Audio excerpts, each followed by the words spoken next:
নমস্কার বন্ধুরা, আমি ডোনা রিগালিস লাইফ কিচেন চ্যানেল নিয়ে তোমাদের সামনে এসেছি। আজকে আমি তোমাদের জন্য অতি পরিচিত একটা রেসিপি নিয়ে এসেছি। এই রেসিপিটার নাম হচ্ছে মুগ ডাল দিয়ে লাউ ঘন্ট। এই রেসিপিটা অনেকের বাড়িতেই হয়, তোমাদের মধ্যে থেকে অনেকেই খুব ভালোবাসো খেতে।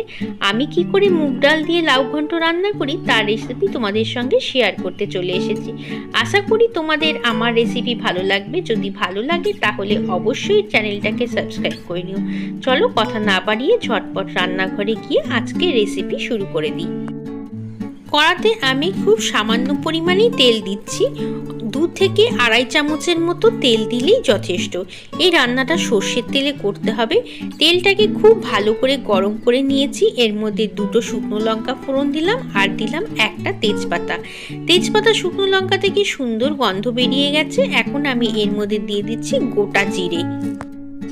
ফোড়ন থেকে বেশ সুন্দর গন্ধ বেরিয়ে গেছে। এখন আমি এর মধ্যে দিয়ে দিচ্ছি লাউ। এই লাউটাকে আমি ভালো করে ধুয়ে তারপরে কুচিয়ে নিয়েছি। লাউটাকে আমরা তেলের মধ্যে দিয়ে খুব ভালো করে ভেজে নেব।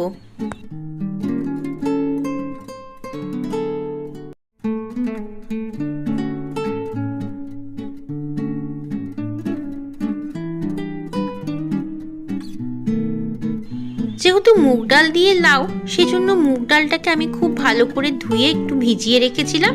1 ঘন্টা আগে আমি মুগ ডালটাকে ভিজিয়েছি। এই মুগ ডালটাকে আমি লাউয়ের সঙ্গে দিয়ে দিচ্ছি।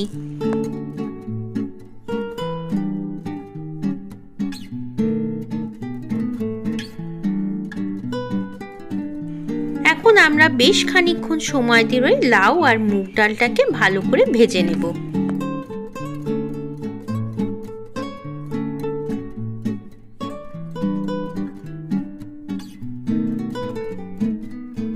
এই সময় আমি লাউয়ের মধ্যে দিয়ে দিচ্ছি আদা আর কাঁচা লঙ্কা বাটা।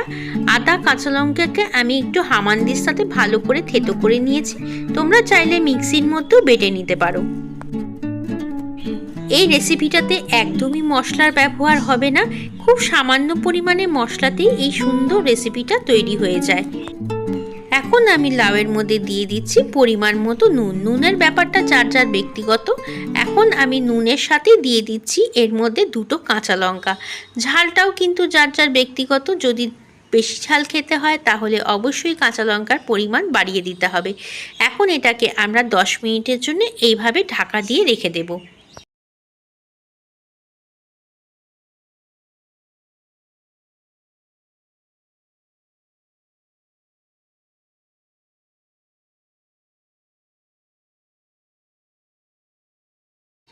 পাঁচ 7 মিনিট পর ফেরত এলাম। দেখো আস্তে আস্তে লাউয়ের থেকে জল বেরোতে শুরু করেছে। কিছুটা জল এই লাউয়ের থেকে বেরিয়ে যাবে, তাতে লাউটাও যেমন সেদ্ধ হয়ে যাবে, মুগ ডালটাও সেদ্ধ হয়ে যাবে। দরকারে আমি আর একটুখানি জল দিয়ে দিলাম।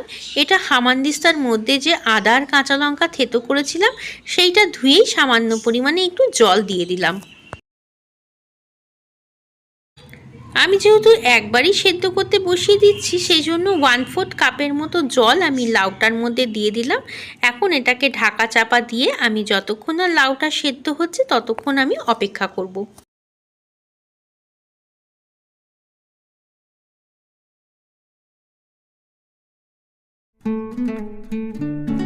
আবার আমি তোমাদের সামনে 10 মিনিট পরে ফেরত আসছি। তখন দেখাচ্ছি লাউটা কি অবস্থায় এসেছে। দেখতেই পাচ্ছ লাউটা অনেকটা সেদ্ধ হয়ে এসেছে। এখন আমি এর মধ্যে খুব সামান্য পরিমাণে একটু হলুদ গুঁড়ো দিয়ে দিলাম। হলুদ গুঁড়ো যদি তোমাদের মধ্যে কারোর অপছন্দ হয় তাহলে সেটা স্কিপ করতে পারো। লাউটা যেহেতু আরও কিছুটা সেদ্ধ হবে, সেজন্য আমরা কিন্তু আবার এটাকে সেদ্ধ করার জন্য ঢাকা দিয়ে রেখে দেব। 7-8 মিনিট পর ফেরত এলাম। দেখতে পাচ্ছ লাউ থেকে অনেকটা জল শুকিয়ে গেছে। এখন আমি এর মধ্যে 2 চামচের মতো চিনি দেব। যেহেতু লাউ সেজন্য একটু মিষ্টি মিষ্টি হবে, তাই আমি 2 চামচের মতো চিনি দিয়ে দিলাম।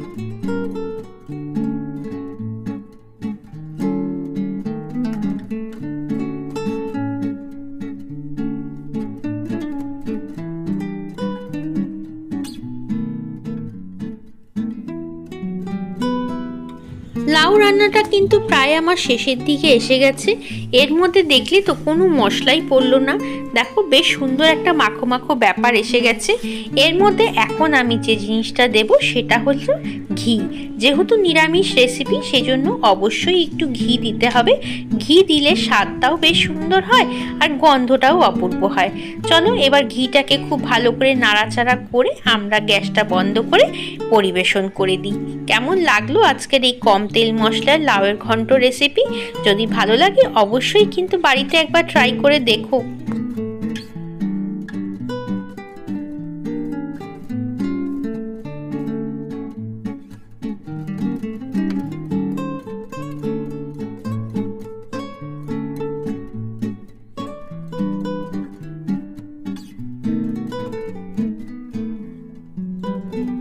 দেখো নাড়াচাড়া করতে করতে অনেকটা জল শুকিয়ে গেছে। আমি এটাকে আর বেশিক্ষণ শুকিয়ে নেব না, কারণ একেবারেই আঠা আঠা হয়ে যাবে। তাহলে আর মিনিট 5 থেকে 7 মিনিট এইভাবে নাড়াচাড়া করলেই লাউটা বেশ সুন্দর মাখো মাখো হয়ে যাবে।